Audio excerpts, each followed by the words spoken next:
Hello students, we are back again. We are there on first unit, that is communication skill. Last time we discussed about the very first session, that was types of communication. This time we will be there on session 2, that is feedback in communication. We will be discussing what exactly is feedback, how feedback is important, and what are the different kinds of feedback. So let's start.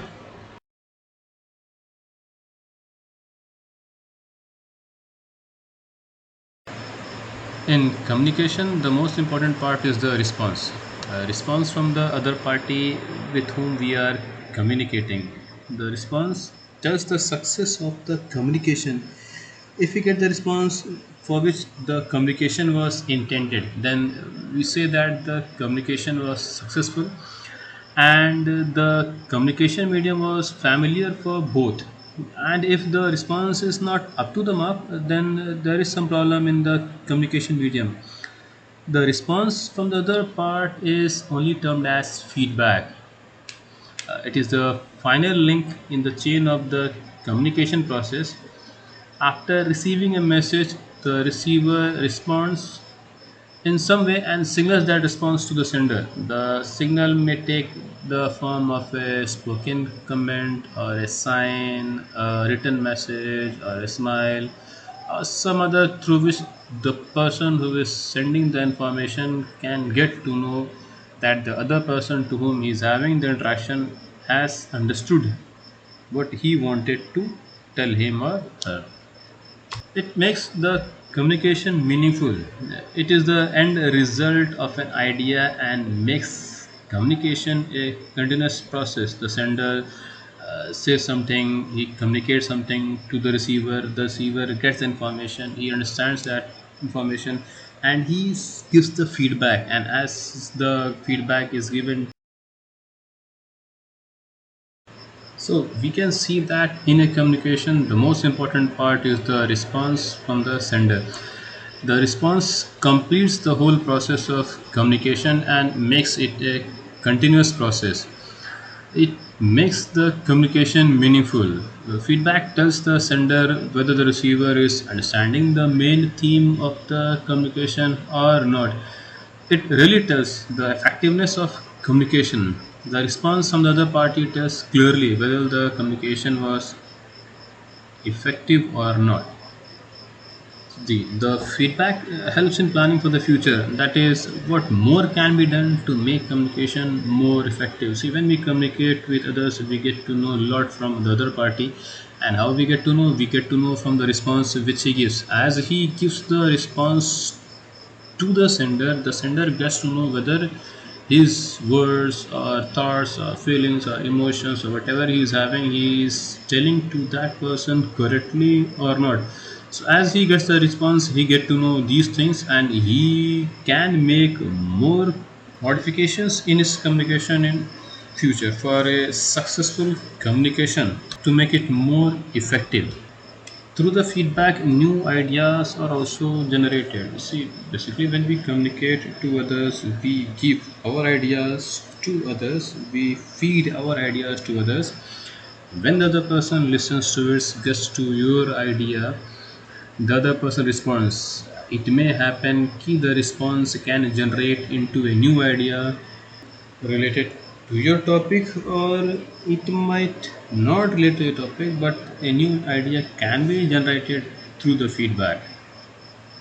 Say for example, you are demonstrating something to a group of people or to a person about a particular thing, and that group of person or that person may have some other process of doing the same thing in a lot more easier way. So in that way a new idea is generated. So we can say that a response from the communication can generate new ideas also. So we can say that feedback is really very important in the part of communication. It really makes the communication successful.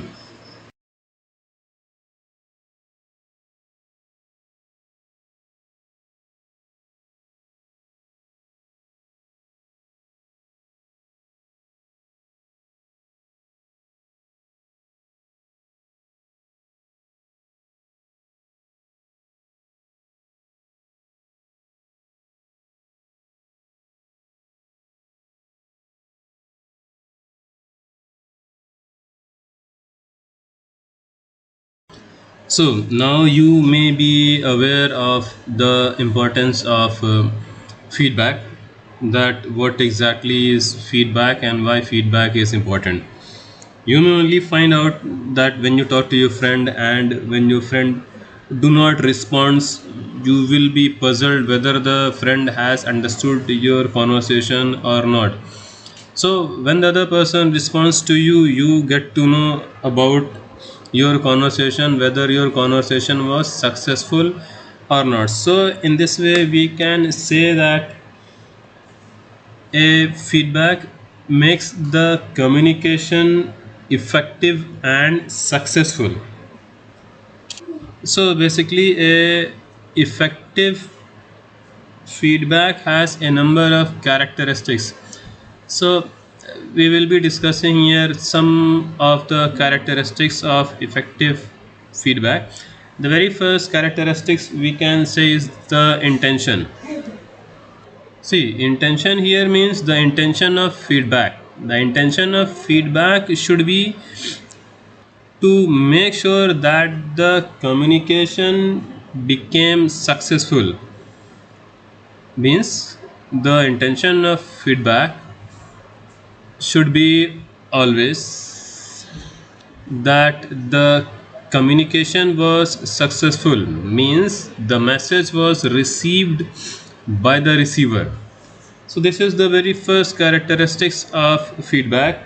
The second characteristics of feedback is specific, means the feedback should be very clear, so that the sender may come to know about the conversation, whether the conversation was clear or not clear, received or not received, understood or not understood.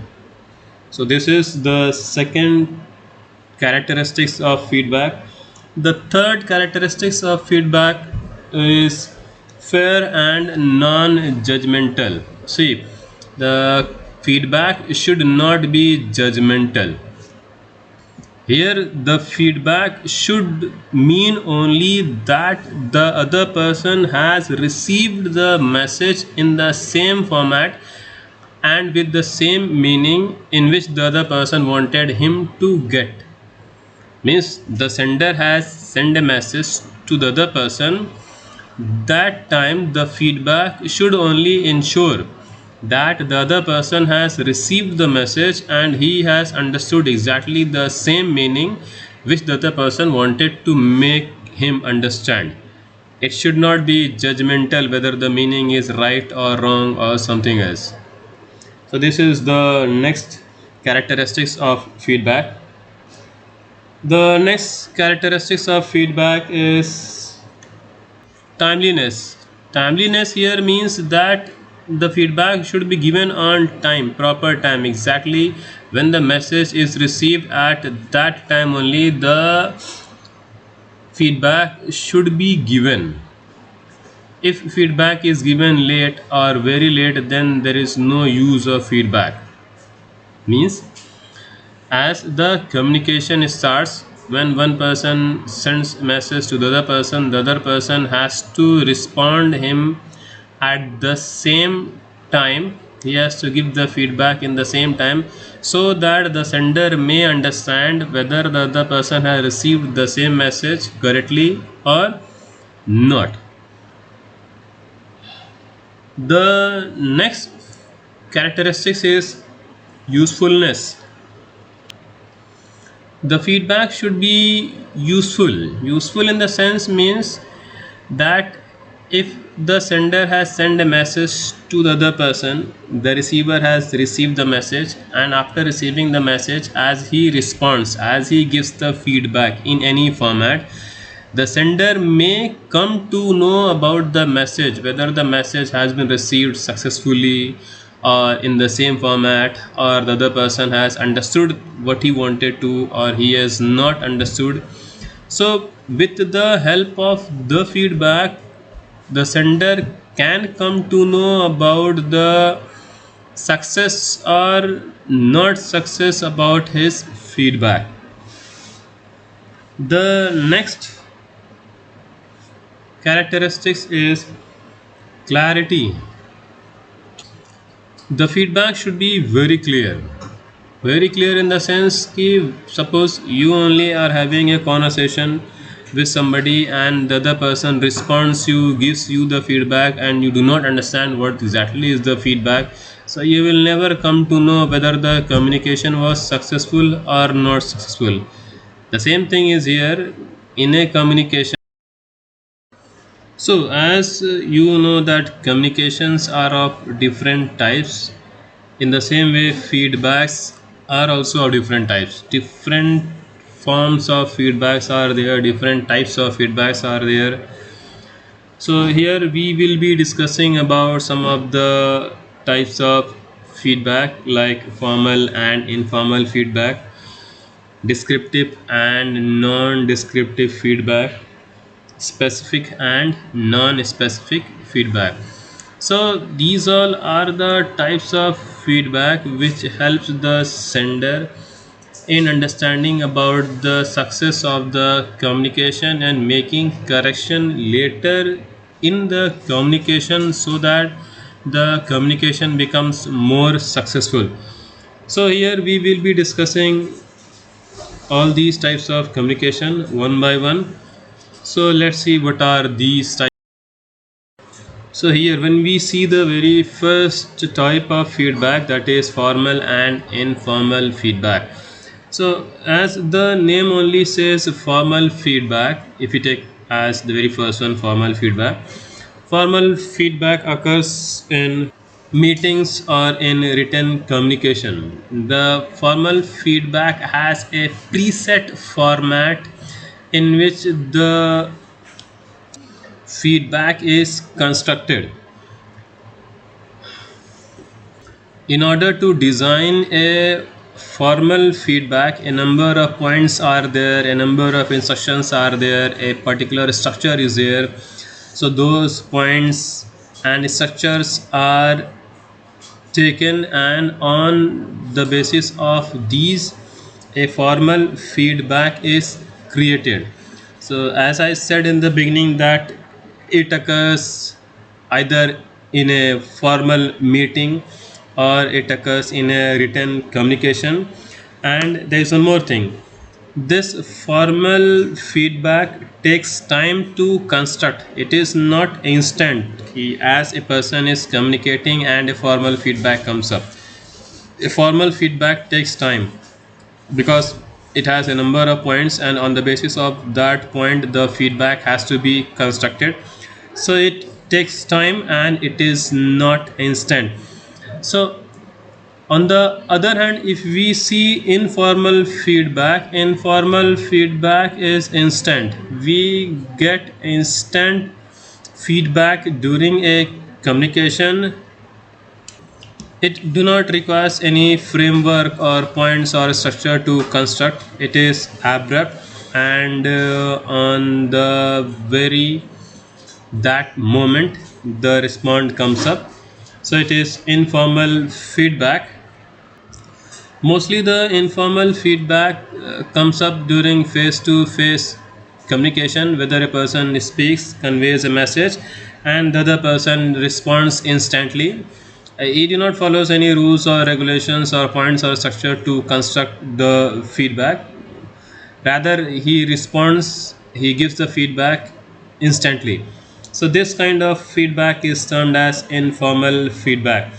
So if you take a simple example, so a informal feedback, a person may respond, he may say sorry, and the same type of conversation it goes on. And if it is a meeting or written communication and the response comes up like formal feedback, so it will be like, please accept my apologies.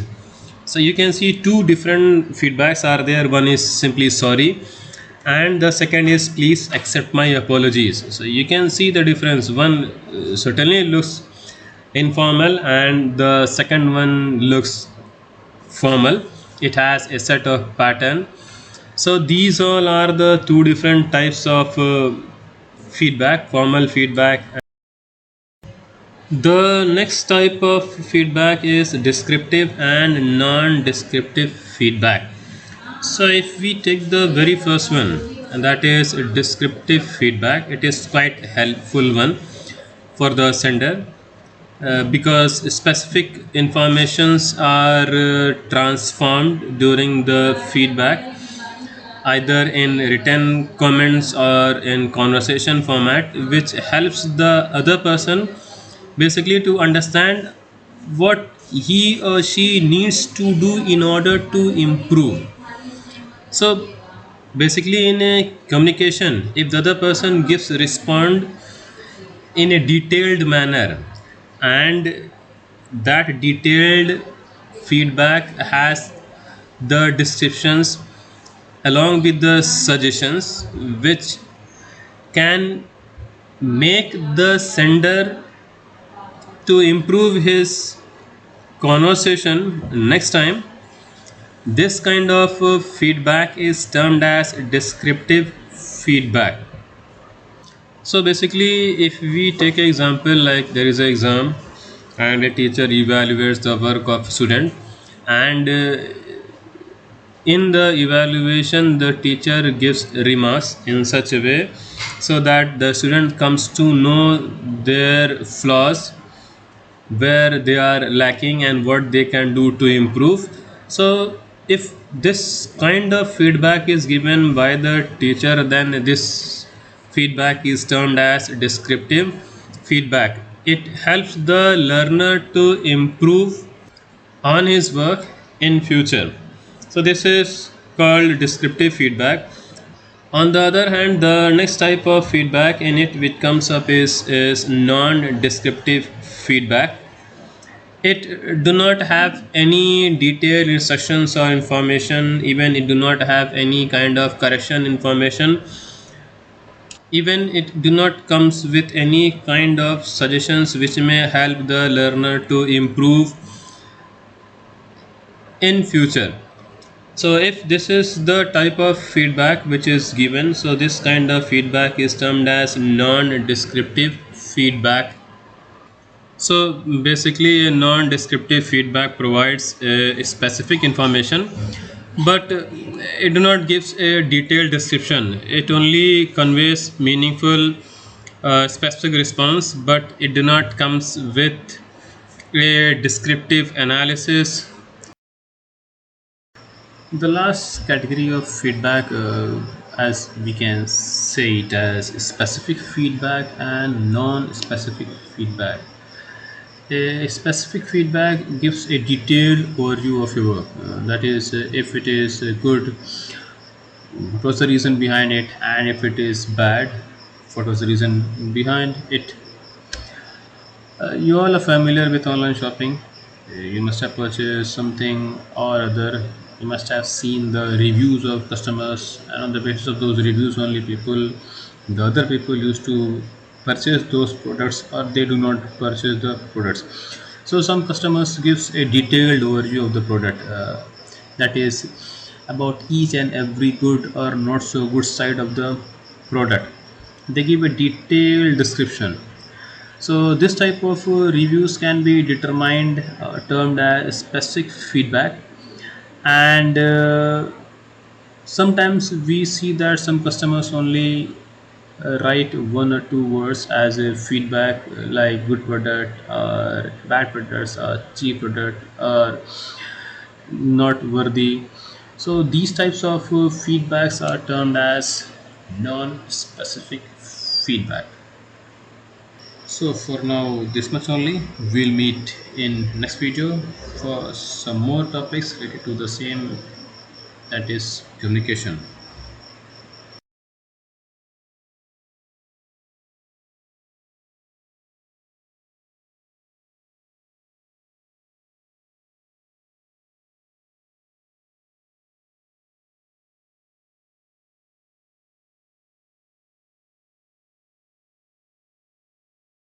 So bye for now.